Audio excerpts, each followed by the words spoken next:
তো এখন এই যে তোমরা চূড়ান্ত পর্বের প্রস্তুতি নিচ্ছ, তাহলে এই প্রস্তুতি কতটা পরিমাণে যথাযথ হতে হবে, যার ফলে তুমি তোমার পছন্দের বিষয়ে অনার্সটা নিতে পারবে এবং তোমার পছন্দের কলেজটাতেই কিন্তু তুমি অ্যাডমিশন নিতে পারবে। সেই সম্পর্কে পুঙ্খানুপুঙ্খ বিস্তারিতভাবে তোমাকে এখন জানাতে চলেছি, তাই মনোযোগ সহকারে অতি অবশ্যই দেখে নিতে হবে এবং বুঝে নিতে হবে। আর সেই অনুযায়ী তোমার এই ফাইনাল সেমিস্টার অর্থাৎ 4th সেমিস্টারের প্রিপারেশনটাকে আরও বেশি স্ট্রং করতে হবে, আরও বেশি জোরদার করতে হবে। সময় নষ্ট একেবারেই নয়, চলো তাহলে জেনে নাও যে ঠিক কী পরিমাণ পড়াশোনা করলে, কত নম্বর পেলে তুমি তোমার পছন্দের বিষয়ে অনার্স পেতে পারবে। চ্যানেলে তোমাদের প্রত্যেককে জানাই স্বাগত। নতুন এই উপস্থাপনার সঙ্গে হাজির হয়ে গেলাম তোমাদের এসপি ম্যাম। আজকের উপস্থাপনা যে বিষয়ের ওপরে, সেটা কিন্তু শুধুমাত্র যাদের ভূগোল রয়েছে তাদের জন্য এমন নয়, সমস্ত বিভাগের ছাত্রছাত্রীদের জন্য।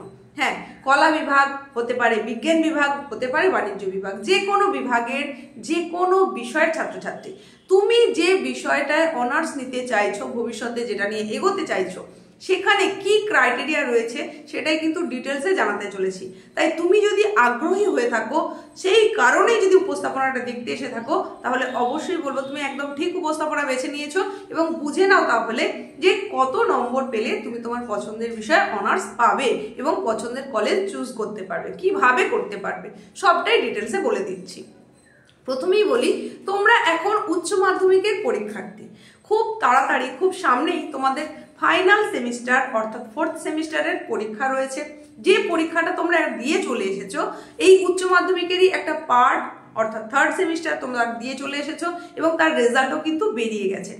এরপরে তোমরা প্রস্তুতি নিচ্ছ 4th সেমিস্টারের জন্য।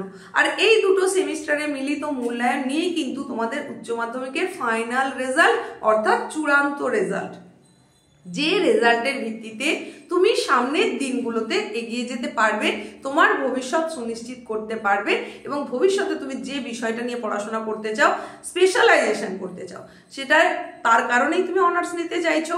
তার জন্য তোমাকে ঠিক কি কি প্রসিডিওরের মধ্যে দিয়ে যেতে হবে। তো এই যে চূড়ান্ত রেজাল্টটা তোমাদের হয়ে গেল, সেই চূড়ান্ত রেজাল্টের নিরিখে কত পার্সেন্ট অফ মার্কস হলে তুমি অনার্স পাবে, এটা কিন্তু তোমাকে এক বাক্যে বলা সম্ভব হবে না। এই কারণে সেখানে অনেকগুলো বিষয় রয়েছে। তুমি যত সামনের দিকে এগিয়ে যাবে, ততই দেখবে নানান রকমের ব্যবস্থাপনা। সেখানে কিন্তু কোনো একটা কারণে দিয়ে তোমাকে একটা দিক বলে বোঝানো সম্ভব নয়। তাহলে যে যে কারণগুলো রয়েছে, যে যে দিকগুলো রয়েছে, সেগুলো তোমাকে একে একে জানিয়ে দিই। প্রথমত হচ্ছে, তুমি যে বিষয়টায় পেতে চাইছো অনার্স, সেটায় ন্যূনতম ক্রাইটেরিয়া হচ্ছে 60% অফ মার্কস, ফুল মার্কস সেখানে তোমাকে পেতে হবে। মানে ফুল মার্কসের থেকে 60% মার্কস অন্তত তোমাকে পেতে হবে অনার্সের অ্যাপ্লিকেশনের জন্য। তাহলে তোমার উচ্চ মাধ্যমিকের রেজাল্ট বেরিয়ে যাওয়ার পরে তুমি যে কোনো কলেজে আবেদন করবে, তোমার পছন্দের কলেজ হতে পারে বা পার্শ্ববর্তী কলেজ হতে পারে, এই রকম কোনো জায়গায় তুমি আবেদন যখন করতে যাবে, তখন ওই বিষয়ে ন্যূনতম 60% মার্কস কিন্তু তোমাকে পেতে হবে, তাহলেই তুমি আবেদন করার যোগ্য বলে বিবেচিত হবে। এইবার তাহলে 60% মার্কস পেয়ে গেলেই কি ম্যাম আমি অনার্স পেয়ে যাব? এক্ষেত্রে উত্তর হচ্ছে না। কেন না? তার কারণ দেখতে হবে তুমি কোন বিষয়ের অনার্স চাইছো, সেই বিষয়টা অধিকাংশ ছাত্রছাত্রীদের কাছে কতটা চাহিদাযুক্ত। তাছাড়াও দেখতে হবে যে এই বছর যখন পরীক্ষা পরবর্তী রেজাল্ট বেরোবে, মানে 2026-এ যখন তোমাদের রেজাল্ট বেরোবে, তখন সেই বিষয়ে সর্বাধিক নাম্বার ঠিক কেমন এসেছে, মানে ওই বিষয়ে বেশিরভাগ ছাত্রছাত্রী কিরকম নম্বর পেয়েছে, তার নিরিখে তোমার নম্বর কিরকম এসেছে, এই এত কিছুর ওপর ডিপেন্ড করবে তুমি আদৌ অনার্স পাবে কিনা। আশা করছি এইটুকু কথা বুঝতে পেরেছো। তাহলে এবার প্রশ্ন তুমি করতেই পারো যে আবেদনটা কিভাবে করব। দেখো, পূর্বেকার পদ্ধতির থেকে বর্তমানের পদ্ধতির অনেক পরিবর্তন হয়েছে। আগে অন্তত আমাদের সময়তে কলেজে গিয়ে ফর্ম ফিল আপ করতে হতো, মানে আমি যে কলেজে ভর্তি হতে চাইছি সেখান থেকে ফর্ম কালেক্ট করে নিয়ে সেই ফর্ম ফিল আপ করে ভর্তি করতে আবার জমা দিতে হতো। কিন্তু বর্তমানে তার পরিবর্তন হয়েছে। আমাদের সময় এই ফর্ম তুলতে গিয়ে হয়তো একটা দিন সময় লেগে যেত, ফিল আপ করে জমা দিতে গিয়েও আবার বেশ কয়েক ঘন্টা লম্বা লাইনে দাঁড়িয়ে থাকতে হতো। বর্তমানে সেই পরিস্থিতির পরিবর্তন কেন হয়েছে বলছি। বর্তমানে অনলাইনে ফর্ম ফিল আপের সুযোগ সুবিধা এসে গেছে। তাহলে তার জন্য তোমাকে এই লম্বা লাইন তুমি দিতেও তোমাকে হচ্ছে না, এটা যেমন একটা ব্যাপার। ঠিক তেমনি আরও বড় ব্যাপার হচ্ছে অ্যাট এ টাইম তুমি একাধিক কলেজে একাধিক বিষয়ের জন্য কিন্তু আবেদন করে নিতে পারবে, সেই সুযোগ সুবিধাটাও এসেছে। সব থেকে কম করে হলেও তুমি 25টা চয়েস কিন্তু দিতে পারো, মানে 25টা আবেদন করতে পারো, একাধিক সাবজেক্টের জন্য আবেদন করতে পারো, একাধিক কলেজের জন্য আবেদন করতে পারো, সেই সুযোগ এসে গেছে। এবার তোমার যে বিষয়টা জানার প্রয়োজন বেশি মাত্রায়, এই কিভাবে আবেদন করবে এই সম্পর্কে যদি তোমরা বিস্তারিত আরো জানতে চাও তাহলে সেটা কমেন্টে জানিও, সেটা নিয়ে বিস্তারিতভাবে আরো পরে একটা অন্য উপস্থাপনার মধ্যে দিয়ে জানিয়ে দেবো। এখন আপাতত তোমাদের জানাই যে অনার্স যদি তুমি করতে চাও তাহলে তুমি ঠিক কি যোগ্যতা তোমাকে লাগবে বা কিভাবে করতে পারবে। তো এই 4th সেমিস্টারের পরীক্ষা এবং 3rd সেমিস্টারের পরীক্ষার সঙ্গে সঙ্গে কিন্তু তোমাদের রয়েছে প্রজেক্ট এবং প্র্যাকটিক্যাল। এই সব মিলিয়েই তোমার উচ্চ মাধ্যমিকের চূড়ান্ত রেজাল্ট হবে। কোনো একটাতেও যদি তোমার নাম্বার না হয় তাহলে কিন্তু সেটা হবে না, মানে রেজাল্টটাই তোমার ইনকমপ্লিট থেকে যাবে, তোমাকে আবার উচ্চ মাধ্যমিক দিতে হবে নতুন করে। তো তোমাদের এই প্রজেক্ট আর প্র্যাকটিক্যাল নিয়ে অনেকের কিন্তু অনীহা থেকে যায়, বিশেষ করে প্রজেক্ট নিয়ে। ক্লাসে যখন বলা হয়, স্কুল থেকে যখন টাইম দিয়ে দেওয়া হয়, সেই সময়ের মধ্যে কিন্তু সকলেই প্রজেক্ট জমা করে না। এটা হচ্ছে সব থেকে বড় ভুল। এই ভুলটা অন্তত তুমি করো না যখন তুমি এই উপস্থাপনাটা দেখছো, কারণ তোমাকে আমি একটা সতর্কীকরণ করে দিচ্ছি। তাই সেখান থেকে অভিজ্ঞতা নিয়ে তুমি অতি অবশ্যই প্রজেক্টটা কিন্তু জমা করবেই। আর এই যে প্রজেক্ট আর প্র্যাকটিক্যালের কথা বলছি, প্র্যাকটিক্যালের জন্য অনেকটা পরিমাণ পরিশ্রম করতে হয়, অনেকটা সময় দিতে হয়, সেখানে অনেক প্র্যাকটিক্যাল ওয়ার্ক থাকে, কিন্তু প্রজেক্টের জন্য সেটা করতে হয় না। প্র্যাকটিক্যালের জন্য আলাদা করে পরীক্ষায় বসতে হয়, প্রজেক্টের জন্য কিন্তু সেটা তো বসতে হয় না। শুধুমাত্র যে টপিকসটা তোমাকে বলছে স্কুল থেকে সেটার ওপরে প্রজেক্টটা তৈরি করে নিয়ে তুমি সাবমিট করে দিলেই হয়। তাহলে এইটুকু কাজ তো তুমি করতেই পারো, কারণ প্রজেক্টে রয়েছে 20 নম্বর। এই 20টা নম্বর কিন্তু অনেকটা ভাইটাল। সেখানে প্র্যাকটিক্যাল পরীক্ষা হয় 30 নম্বরের, এবার সেখানে প্রস্তুতি নিতে হয় আলাদা করে, খাতা বানাতে হয় একটা আলাদা করে, সেটার কিন্তু একটু চাপ আছে। তো যাই হোক না কেন, তোমার প্রজেক্ট হোক প্র্যাকটিক্যাল হোক, সেটা অতি অবশ্যই সাবমিট করবে, কারণ এখানে অনেকটা নম্বর তুমি ক্যারি করে নিতে পারবে। তো এরপরে বলি, 60% মার্কস পেলেই তুমি আবেদন করতে পারবে ঠিকই।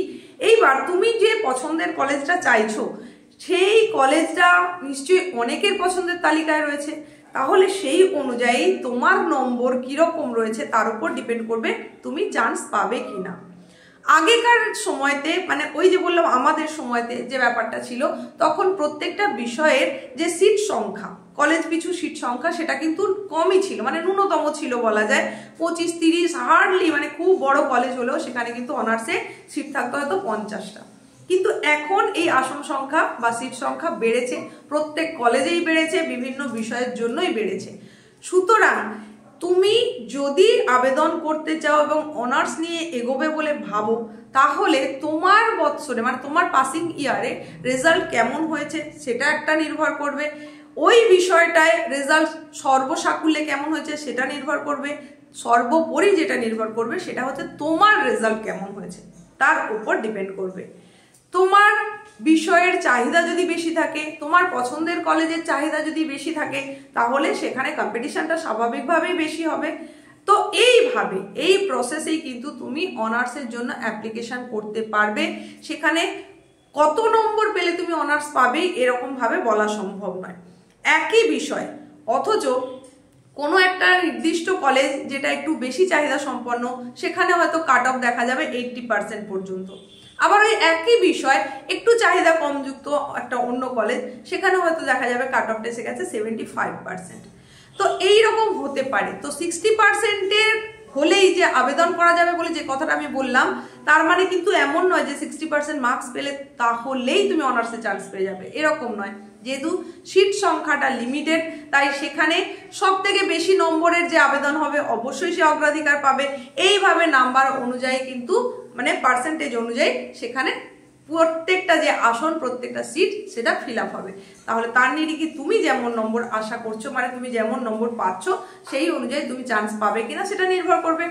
তাই আমি বারবার করে যেটা তোমাদের বলবো যে অতি অবশ্যই যদি তুমি অনার্স নিয়ে এগোতে চাও তাহলে কিন্তু রেজাল্টটা তোমার একটু ভালো হতেই হবে, একটু মানে অনেকটাই ভালো। 80% এন্ড অ্যাভাব মার্কস যদি তুমি পাও তাহলে কিন্তু তুমি আশা রাখতে পারো যে অনার্সটা তুমি পেয়ে যাবে। তার নিচে নম্বরে একটু চাপ রয়েছে, কারণ সবসময় ভ্যাকান্ট থাকে এরকম নয়, অধিকাংশ সিটই কিন্তু ফিল আপ হয়ে যায়। অনেকেই অনার্স নিয়ে পড়তে চেয়ে কিন্তু আসন সংখ্যা সীমিত হওয়ার কারণে পায় না। তো তুমি যাতে করে সুযোগটা পাও, তাই এখন থেকে তোমাকে জোর কদমে পড়াশোনাটা চালিয়ে যেতেই হবে। 4th সেমিস্টারে যাতে খুব ভালো একটা রেজাল্ট হয়। 3rd রেজাল্ট কেমন হয়েছে সেটা তো তুমি অলরেডি জেনে গেছো। আর প্রজেক্ট অতি অবশ্যই জমা করবে, প্র্যাকটিক্যালের জন্য খুব ভালো করে প্রিপারেশন নেবে। প্রজেক্টে তো পুরোপুরি নম্বর পাওয়াই যায়, প্র্যাকটিক্যালেও কিন্তু পুরো নম্বর পাওয়া যায়। আর এই প্র্যাকটিক্যালের পরীক্ষা কোথায় হবে, কবে হবে, কখন হবে, এই সম্পর্কিত ভিডিও কিন্তু চ্যানেলের ডিটেলস আমি আগেই দিয়ে দিয়েছি। তোমরা যদি দেখে থাকো খুবই ভালো কথা, যদি না দেখে থাকো আজকের ভিডিও ডেসক্রিপশন বক্সে লিংক পেয়ে যাবে, সেখান থেকে দেখে নিতে পারো যে তোমার প্র্যাকটিক্যালের পরীক্ষাটা ঠিক কোন সময় হতে চলেছে এই উচ্চ মাধ্যমিকের জন্য, 2026-এর উচ্চ মাধ্যমিকের জন্য। তো এই উপস্থাপনায় ডিটেলসে সবটা তোমাদের মতন করে সহজ করে বোঝানোর মতন করেই বললাম, যাতে তোমরা খুব সহজে বুঝে যেতে পারো। তারপরেও যদি তোমার মনে কোনো সংশয় থাকে, কোনো প্রশ্ন থাকে, কমেন্ট বক্স খোলা আছে, তুমি সেখানে এসে জানাতে পারো, জানতে চাইতে পারো, তাহলে সেটা সম্পর্কে আরো ডিটেলসে তোমাকে অতি অবশ্যই আমি গাইড করে দেব। তো এই ছিল মোট উপস্থাপনা। আশা করছি উপস্থাপনা থেকে তোমরা নিশ্চয়ই উপকৃত হবে। যদি হয়ে থাকো বা যদি হবে বলে মনে হয় তাহলে লাইক করে দাও, বন্ধুদের মধ্যে শেয়ার করে দাও, হাই পয়েন্ট এলে অতি অবশ্যই দিয়ে দাও। দেখা হচ্ছে খুব তাড়াতাড়ি এই রকমই গুরুত্বপূর্ণ কোনো টপিক্সের ভিডিও নিয়ে, খুব তাড়াতাড়ি এই চ্যানেলে।